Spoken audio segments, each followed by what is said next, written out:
Sa gitna ng pagbuta sa kredibilidad ni Ramil Madriaga dahil sa isang painting na sinabi niyang galing sa kanya pero regalo pala ng isang artist, sinabi ng abogado niyang nangyayari talaga ang anyay honest mistakes. Pero giit niya, inutusan talaga ni Vice President Sara Duterte ang kanyang kliyente na magpagawa ng obra na inspired ng orihinal. Nakatutok si Ian Cruz. Kasunod ng pag-alma ng Davao-based artist na si Tanya Gaisano Lee sa sinabi ni Ramil Madriaga na siyang nagregalo ng painting na ito kay Vice President Sara Duterte, binubutasan ngayon ng kampo ng bise ang kredibilidad ni Madriaga. Ayon sa abogado ng bise na si Attorney Paulo Panelo Jr., final na daw ba ang kwento ni Madriaga dahil kapag nahuhuli raw ito sa kasinungalingan, nagbabago raw ang kwento nito. Ang kontrobersyal na painting ang makikita sa likod ni Vice President Duterte sa screenshot na prinisinta ni Madriaga sa House Justice Committee hearing. Ito rin ang painting na makikita sa post ng mga likha ni Lee noong 2021. Ang sabi ni Lee, siya at hindi si Madriaga ang nagregalo nito sa Vice Presidente na ipinost din ni Duterte sa kanyang social media account noong 2021 din. Ang sagot ng kampo ni Madriaga, yung memories natin hindi perfect yan.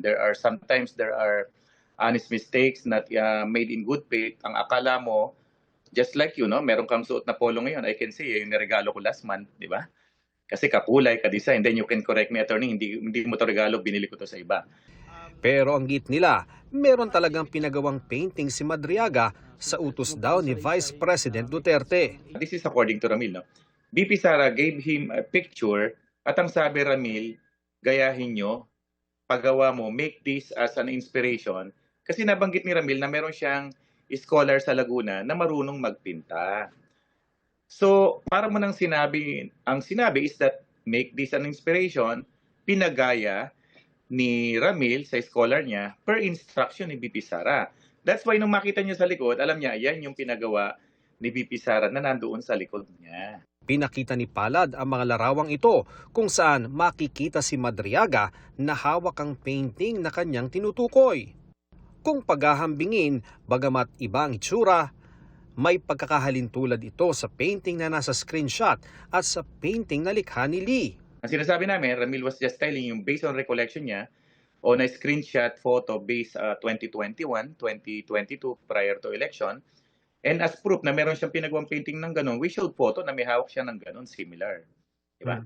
We would not know kung yun na yung nasa likod ng BP Sara yung genuine or yung pinagawa ni Ramil na kinuha ni BP Sara nasa ibang bahay, we would not know unless magsalita si BP Sara.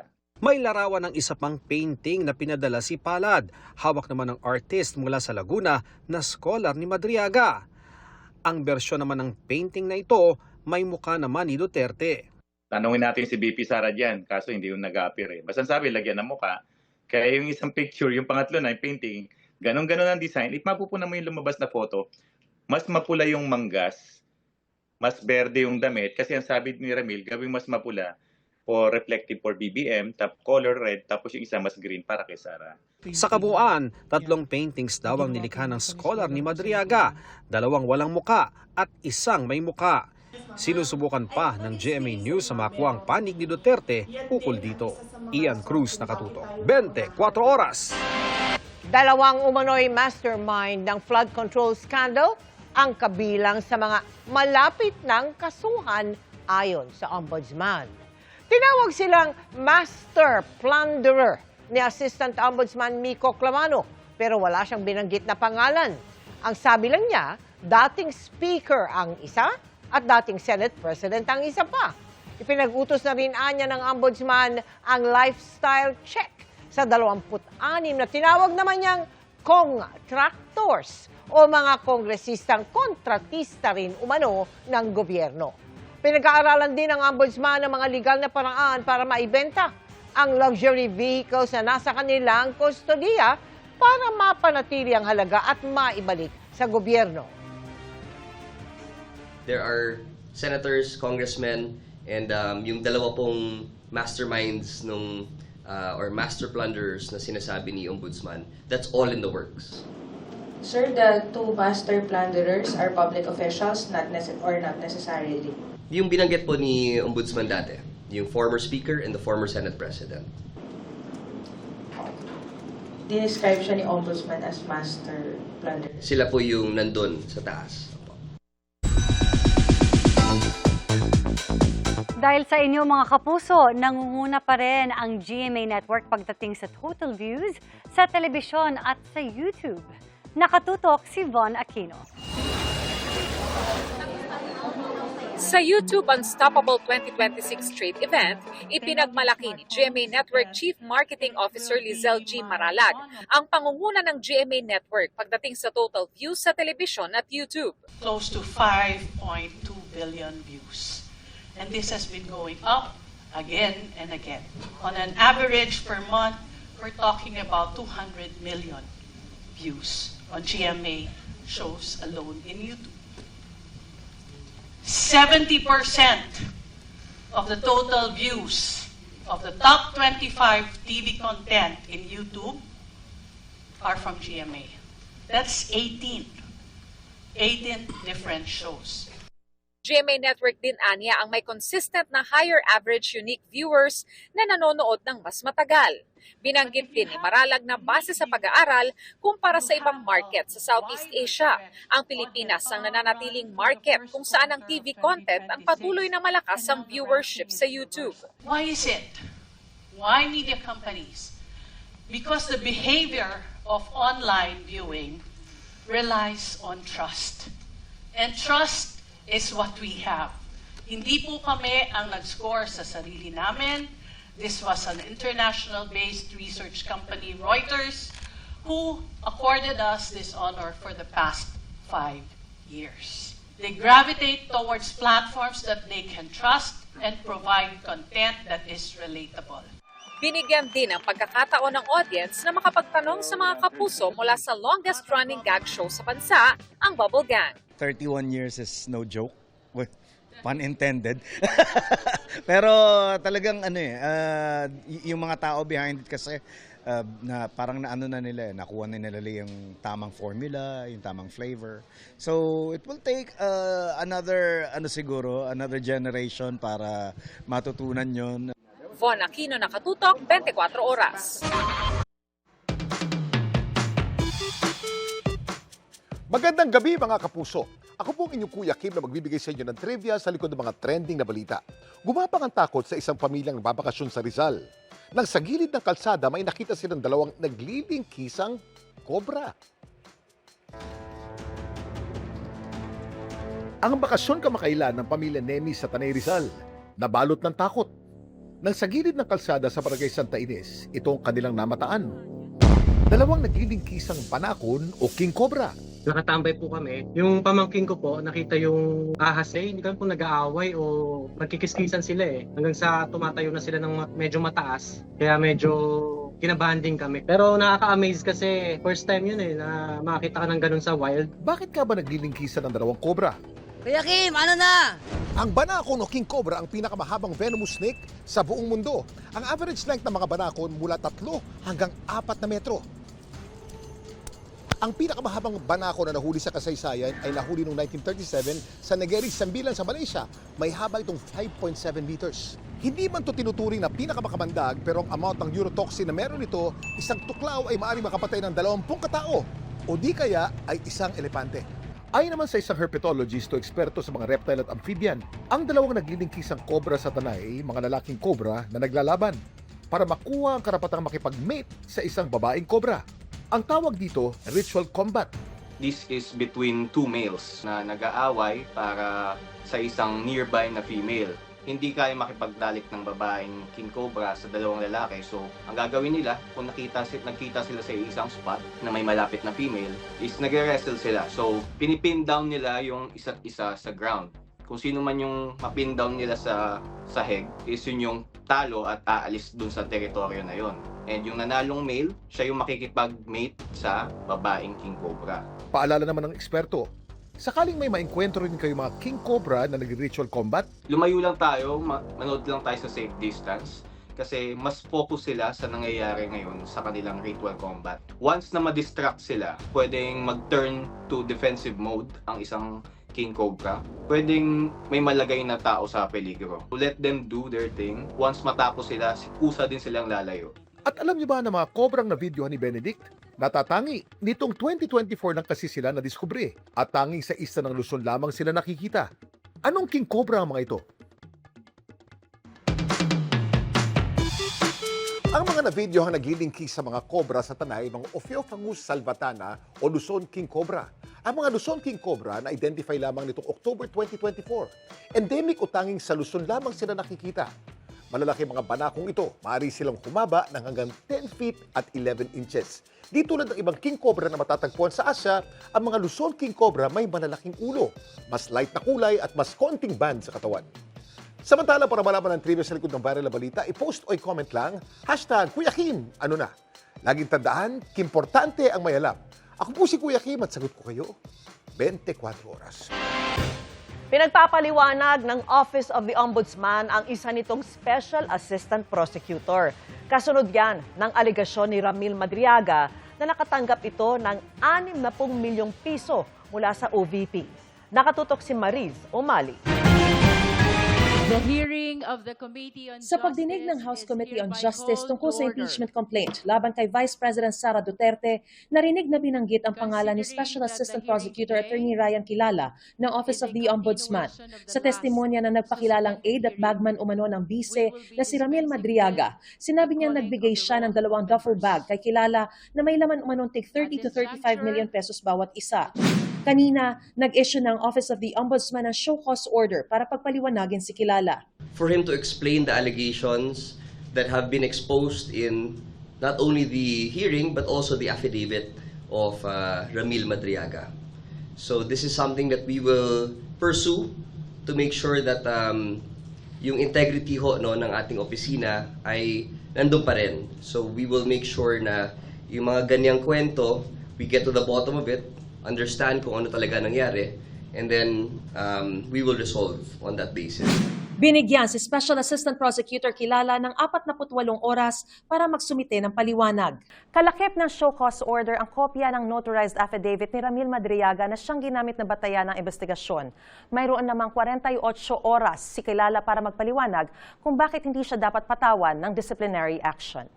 Kapag lumagpas ang deadline, maaari raw itong ituring na pag-amin sa mga paratang laban sa kanya.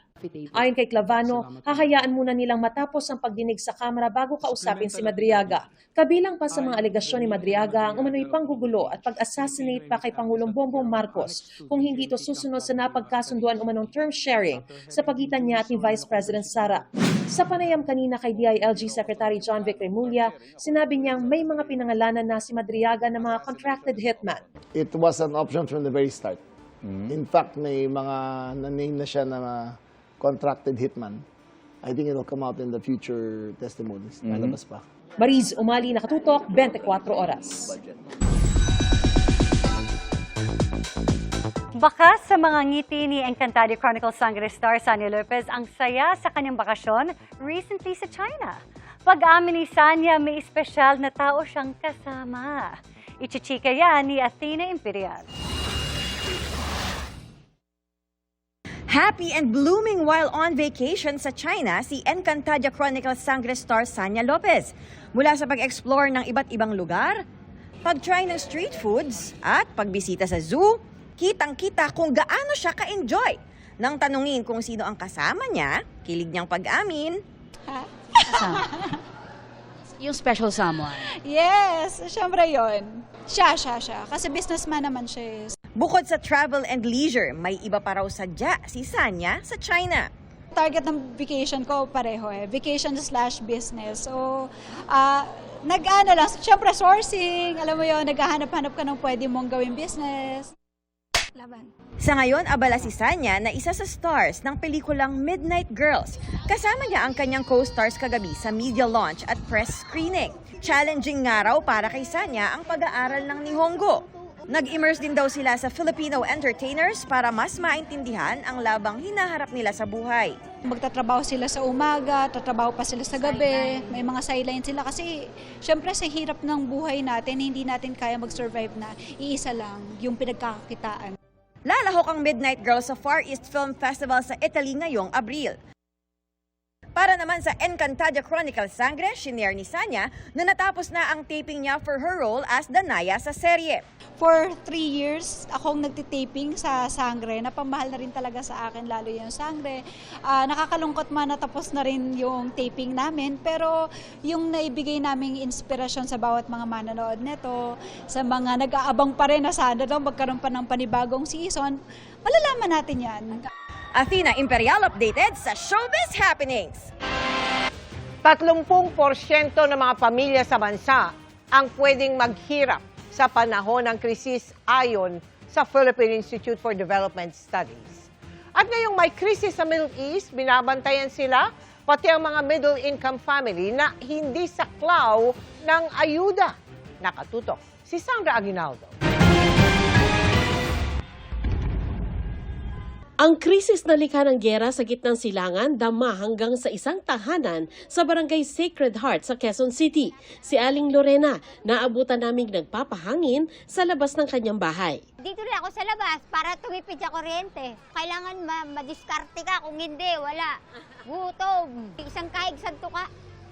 Ang nangyayari kasi sa, di ba, kikita ka. 2 araw lang, wala na. Partida pa yan ha, dahil 3 sa 5 miyembro ng kanyang pamilya ay may hanap buhay. Si Aling Lorena Labandera, ang 2 anak niya, isa construction worker at barangay tanod naman ang isa. Nasa 15,000 pesos ang kabuang kita nila sa isang buwan.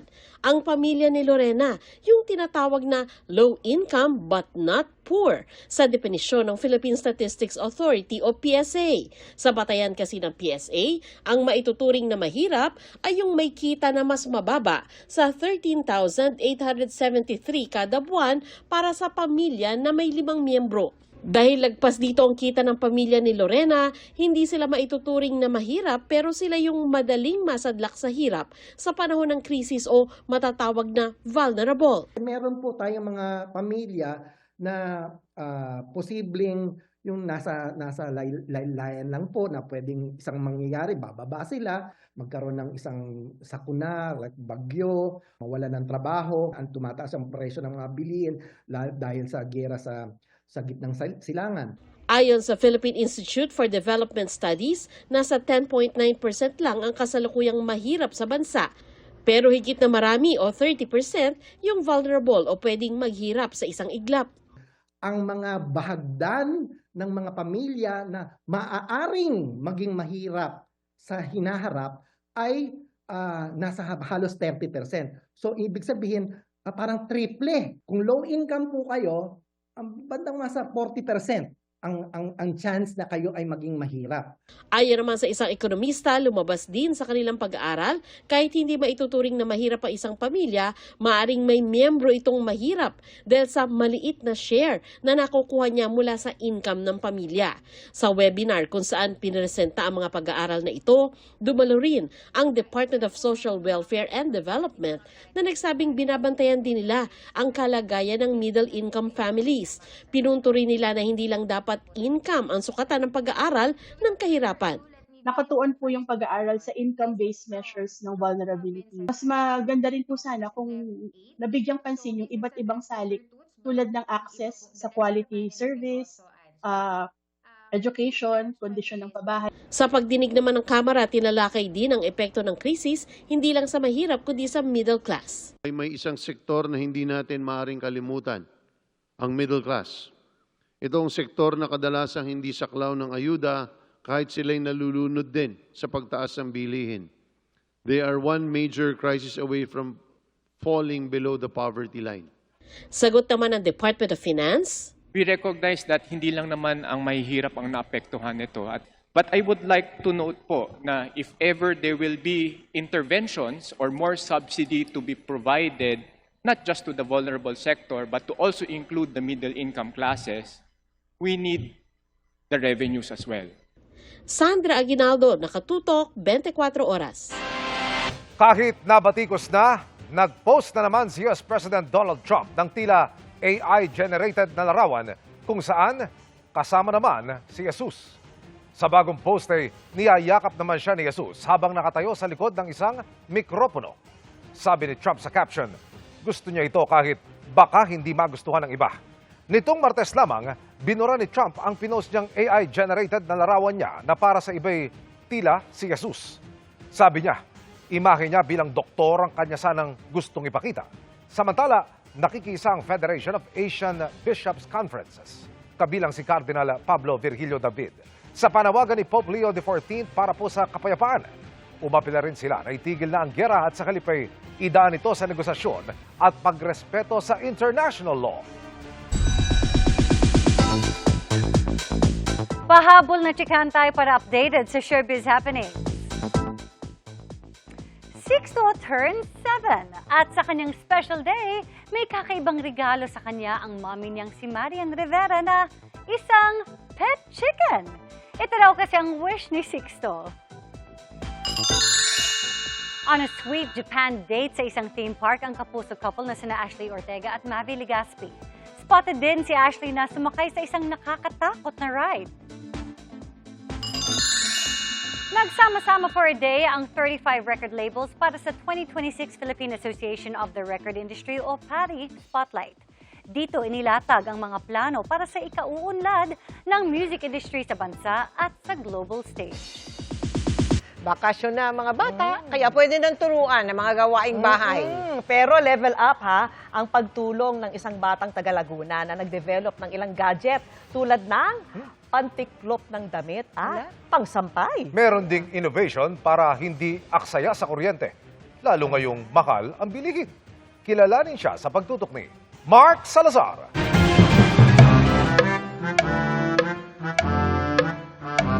Dito sa Pilipinas, minsan sobrang init.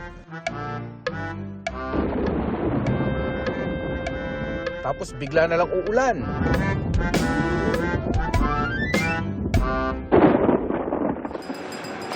Kaya ang paglalaba at pagsasampay, pahirapan.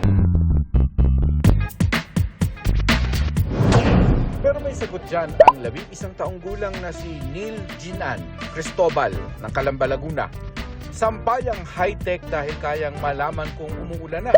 May sensor na once na ulan ay automatic na yung mga sinampay ay pupunta sa ilong ng bahay. Katulad nito. At naman, kapag tumila ng ulan, ganito. Babalik ulit siya. After ng sampay, pagtutupi naman ng mga damit. At ang bright idea ni Neil para dyan, This is an automatic folding machine na kapag naglagay ng damit ay automatic na matutupi. Tulad nito.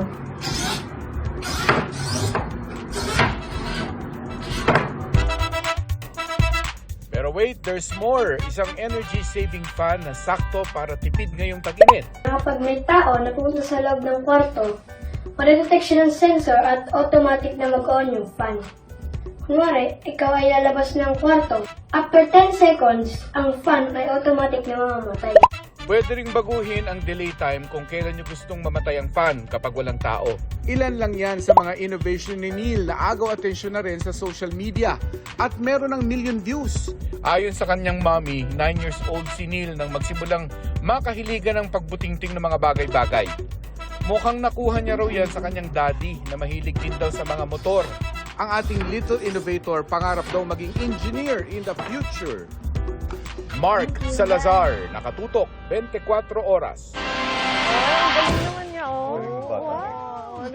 Let us remember, no, yung mga bata, nag-uumpisa yung ganyan nilang mga, galing, no? With curiosity. Yeah. Naku-curious yung bata, tapos hindi na tumitigil yun, no? Gusto mag-discover because of his curiosity. Kaya pag nagku-curious yung bata, wag nating tatapikin. Wag na, no. Alis ka niya, wag pigilan. Kasi yun ang nagde-develop. Tinan mo yung bata nyo. Naku, pagtanda nun. Can you imagine? Baka tayo makapagpadala din ng ating sa moon, sa outer space. Sa akin lang ma'am. Sana mapansin ng gobyerno at suportahan, no? Eskwelahan pati. Ang galing po kanyang na-invento na yun. Kasi yung daddy rin niya, no? Talagang na-expose namana din, no? Namana din siguro, no? Sabi ko sa mga anak ko mag-invento rin. Anong papa-invento mo? Yung pantiklop ng damit, ma'am, magaling. Nakakatamad yun. Ano kayo maglaba yung batang yun? Kaya alam niya yung hirap ng tiklop, ng titiklop. Yung pinakamahirap pagkatapos ng laba, yung tiklop. Yun. Kailangan may kakwentuhan ka rin para malibang ka. Yung kanya, gaganon nila, sariling kumo.